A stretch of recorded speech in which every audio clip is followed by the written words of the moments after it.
Bonjour à tous et bienvenue sur boursicoté.com pour cette nouvelle analyse technique des principaux indices mondiaux.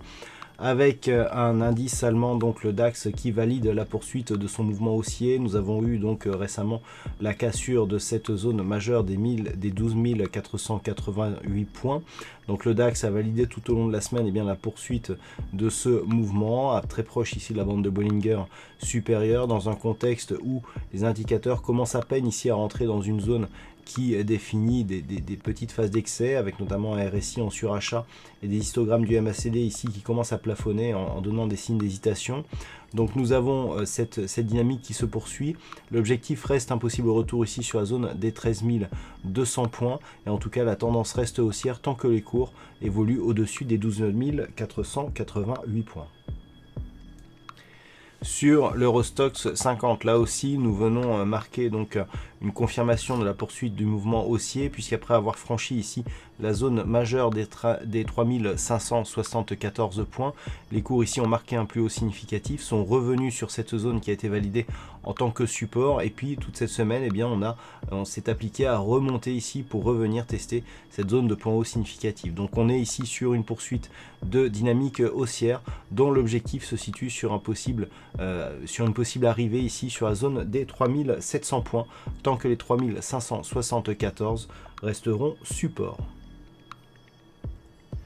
Sur le S&P 500, nous sommes sur une poursuite de dynamique à moyen terme qui reste haussière, mais qui ne parvient pas ici à s'affranchir de cette zone des 3025 points.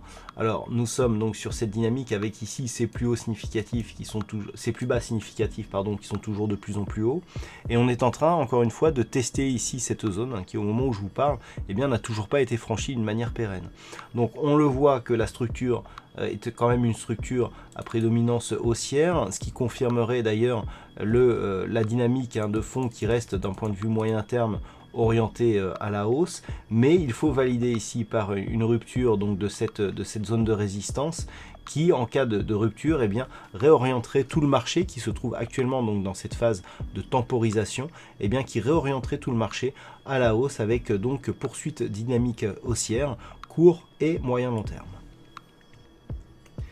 Sur le Nasdaq, la configuration est similaire à ce que l'on a sur le S&P 500, avec un test ici de la zone majeure des 8010 points. Là aussi, nous avons des points bas significatifs qui évoluent d'une manière haussière. On a du mal ici à franchir cette zone des 8010 et on est là aussi dans une configuration qui est en passe de valider ici la dynamique moyen-long terme, puisque nous étions ici sur une phase de stabilisation, mais avec ces nouveaux plus hauts significatifs, on garde une perspective plutôt haussière. Donc actuellement, on est en train là aussi de tester cette zone. La zone a été franchie de manière temporaire, mais on est en train d'évoluer autour de celle-ci. En cas de rupture haussière donc de ces niveaux, on relancerait là aussi la dynamique haussière d'un point de vue court, moyen, mais aussi long terme.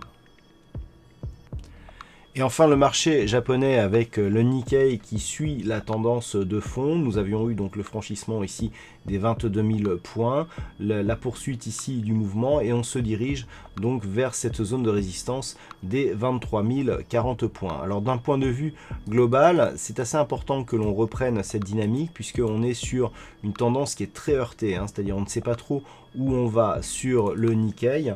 Par rapport à une dynamique un peu plus moyen terme, on reste quand même dans une tendance plutôt haussière, même si c'est beaucoup moins dynamique que ce que nous avons sur d'autres indices.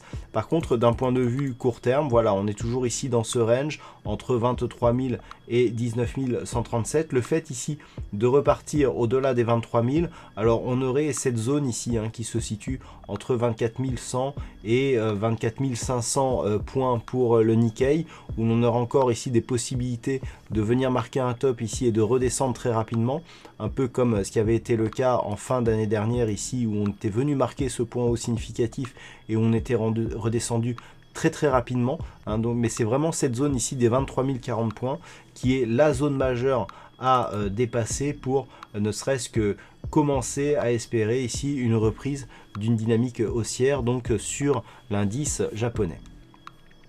Voilà donc ce que l'on peut dire sur cette analyse technique des principaux indices mondiaux. Je vous souhaite à toutes et à tous un bon week-end, bonne chance dans vos prochains trades. On se retrouve dès la semaine prochaine pour d'autres analyses techniques, toujours sur le site boursicoté.com.